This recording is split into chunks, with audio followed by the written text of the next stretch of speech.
বাজারে যাও, বাজার থেকে যাইয়া বড় বড় বাইসা ডিম নিয়ে এসে পা। কোনো সমস্যা নাই। এই দেখ কি এনেছি আমি তোদের জন্য, কি এগুলা? সবাই মিলে খাবো।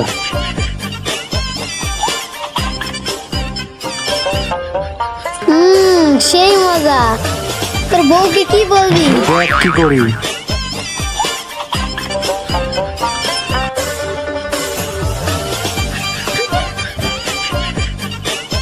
তোর মাকে তো সেই বুদ্ধি। কমলা, এই যে তোমার ডিম এনেছি, এই নাও। এতক্ষণ লাগে বাজার থেকে ডিম আনতে? হায় হায়, কি ডিম নিয়ে আসছো? এইটা মনে হয় জাদুঘরের ডিম, অবশ্যই এর মধ্যে কিছু আছে। সত্যি জাদুর ডিম? আপু, এটা কোনো জাদু নয়, দেখো এটা তোমার জামাই কারবার, সে কি করেছে। হে